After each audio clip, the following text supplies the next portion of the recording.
Good morning, church. I have a question for you. How well do you do with interruptions to your life or to your day?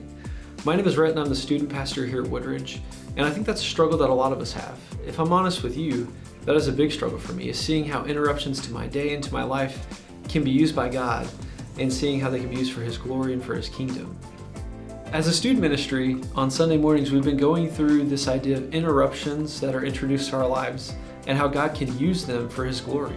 Not just seeing them as things that happen or by random chance, but things that God uses to help grow us, grow our faith, grow our character, and also to further His kingdom.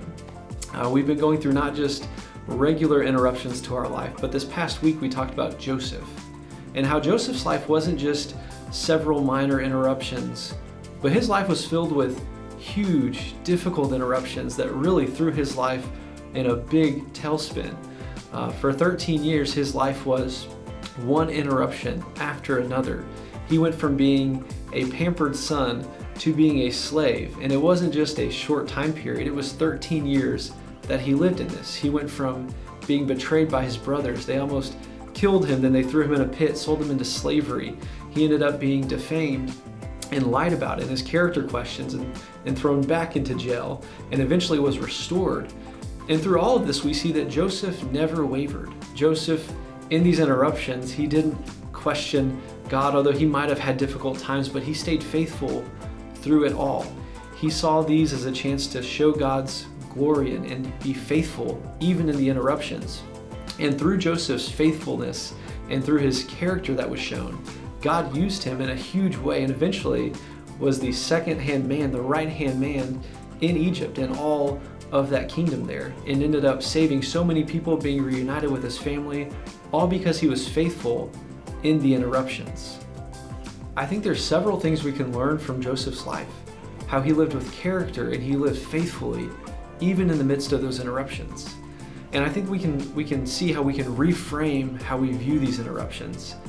I think one of these things we can learn is that difficult interruptions lead us to a place where God can use us in a mighty way. Right? Joseph didn't see these interruptions as something that really threw his life off the tracks, but he saw that God was faithful and that God was going to grow him and use him exactly where he was.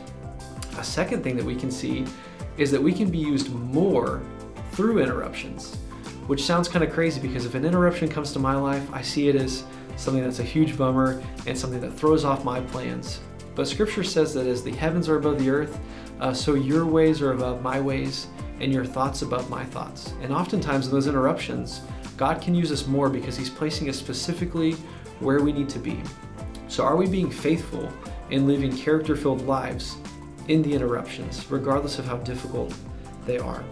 And the last one is to, like I said, to live a character-filled life. Joseph he grew in favor with Potiphar before he was lied about. He grew in favor with the Pharaoh and eventually got second in command of all Egypt because of the character that he lived with and that people saw that he was different.